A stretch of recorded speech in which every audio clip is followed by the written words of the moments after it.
La première épître de Paul aux Corinthiens, chapitre 1.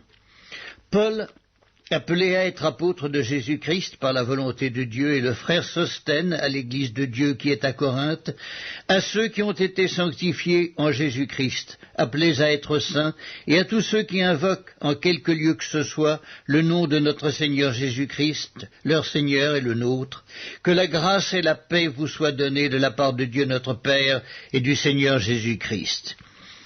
Je rends à mon Dieu de continuelles actions de grâce à votre sujet pour la grâce de Dieu qui vous a été accordée en Jésus-Christ.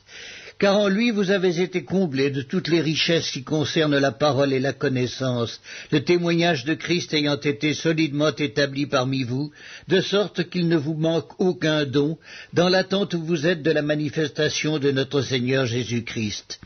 Il vous affermira aussi jusqu'à la fin, pour que vous soyez irréprochables au jour de notre Seigneur Jésus-Christ. Dieu est fidèle, lui qui vous a appelé à la communion de son Fils Jésus-Christ, notre Seigneur.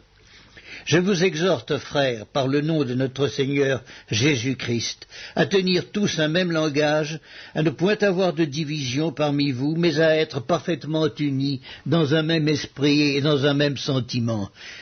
Car, mes frères, j'ai appris à votre sujet par les gens de Chloé qu'il y a des disputes au milieu de vous. Je veux dire que chacun de vous parle ainsi. Moi, je suis de Paul, et moi d'Apollos, et moi de Céphas, et moi de Christ. Christ est-il divisé? Paul a-t-il été crucifié pour vous, ou est-ce au nom de Paul que vous avez été baptisés? Je rends grâce à Dieu de ce que je n'ai baptisé aucun de vous, excepté Crispus et Gaius, afin que personne ne dise que vous avez été baptisés en mon nom. J'ai encore baptisé la famille de Stéphanas. Du reste, je ne sache pas que j'ai baptisé quelque autre personne. Ce n'est pas pour baptiser que Christ m'a envoyé, c'est pour annoncer l'Évangile, et cela sans la sagesse du langage, afin que la croix de Christ ne soit pas rendue vaine. Car la prédication de la croix est une folie pour ceux qui périssent, mais pour nous qui sommes sauvés, elle est une puissance de Dieu.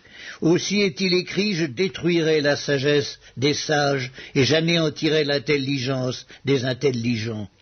Où est le sage? Où est le scribe? Où est le disputeur du siècle? Dieu n'a-t-il pas convaincu de folie la sagesse du monde? Car puisque le monde avec sa sagesse n'a point connu Dieu dans la sagesse de Dieu, il a plu à Dieu de sauver les croyants par la folie de la prédication.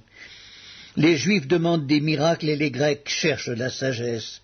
Nous prêchons Christ crucifié. Scandale pour les Juifs et folie pour les païens, mais puissance de Dieu et sagesse de Dieu pour ceux qui sont appelés tant Juifs que Grecs. Car la folie de Dieu est plus sage que les hommes, et la faiblesse de Dieu est plus forte que les hommes. Considérez, frères, que parmi vous qui avez été appelés, il n'y a pas beaucoup de sages selon la chair, ni beaucoup de puissants, ni beaucoup de nobles. Mais Dieu a choisi les choses folles du monde pour confondre les sages.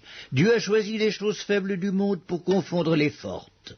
Et Dieu a choisi les choses viles du monde et celles qu'on méprise, celles qui ne sont point, pour réduire au néant celles qui sont, afin que nulle chair ne se glorifie devant Dieu.